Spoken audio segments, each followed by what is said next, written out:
రేవంత్ రెడ్డి కాంగ్రెస్ పార్టీలోకి ఒక ఉడుములా చొచ్చారని పార్టీని చిన్నాభిన్నం చేశారని మాజీ మంత్రి జీవన్ రెడ్డి మండిపడ్డారు. 4 దశాబ్దాలుగా పార్టీని నమ్ముకున్న తనను పొమ్మనలేక పొగబెట్టారని ఆవేదన వ్యక్తం చేశారు. కేవలం రేవంత్ రెడ్డి వల్లే రాహుల్ గాంధీ ప్రధానమంత్రి కాలేకపోయారంటూ ఆయన చేసిన కామెంట్స్ చర్చనీయాంశమయ్యాయి.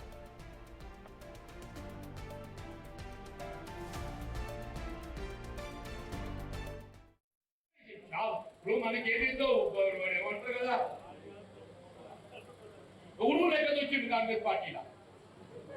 రేవంత్ రెడ్డి కాంగ్రెస్ పార్టీలో ఉడుగు లెక్క వచ్చి ఉడుగు లెక్క అని చెప్పంటుండే అత్య గీతలు తీసుకున్నాడు. ఎవరినెట్ట దొక్కాలి, ఎవరినెట్ట దొక్కాలి, ఒక్కొక్క మెట్టు ఎక్కెక్కాలి అనే ధ్యాస తప్ప నిజంగా రాహుల్ గాంధీ ప్రధానమంత్రి కావాలని చెప్పని ఉన్నట్టయితే మొన్న మహబూబ్ ఎందుకు ఓడిపోయింది? మహబూబ్ నగర్ లో ఇదే రేవంత్ రెడ్డి గారు ప్రాతినిధ్యం వహిస్తున్నట్టు కొడాగల్ నియోజకవర్గం ఉన్నదా? మహబూబ్ పార్లమెంట్ గెలవతే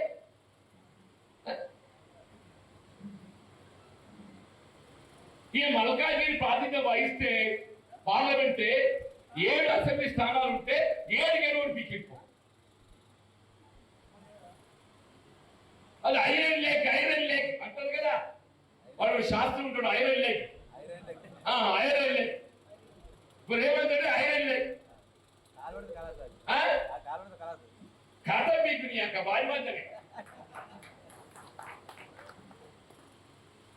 బాబు రాహుల్ గాంధీ ఏదైతే కాళ్ళు బల్పం కట్టుకొని అటు కర్ణాటక తెలంగాణ ఊరు వాడ తిరిగి ఏదైతుందో అయ్యో పాపం తిరుగుతుండు కాళ్ళకు బల్పం కట్టుకొని చెప్పని ఆడ కర్ణాటక తెలంగాణ చెప్పిండు. పాపం ఏమైందో అతనికి కర్ణాటకలో 25 స్థానాలు ఉంటే మనం ఎన్నికైతే 9 గెలిచిపోయింది. ఈడ 17 ఉంటే 8 గెలిచిండు. ఈ ఇద్దరు కింద సరిగ్గా గెలిస్తే రాహుల్ గాంధీ మొన్న ప్రధానమంత్రి అయ్యారు.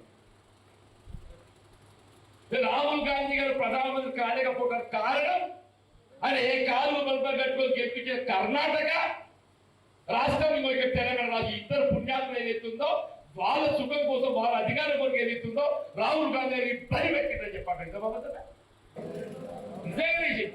ఇప్పుడు మనకి ఏదైతే ఏమంటారు కదా, ఉడుగు లెక్క వచ్చింది కాంగ్రెస్ పార్టీలో. రేవంత్ రెడ్డి కాంగ్రెస్ పార్టీలో ఉడుగు లెక్క వచ్చి ఉడుగు లెక్క అని చెప్పంటుండే అత్య గీతలు తీసుకున్నాడు. ఎవరినెట్ట దొక్కాలి, ఎవరినెట్ట దొక్కాలి, ఒక్కొక్క మెట్టు ఎక్కెక్కాలి అనే ధ్యాస తప్ప నిజంగా రాహుల్ గాంధీ ప్రధానమంత్రి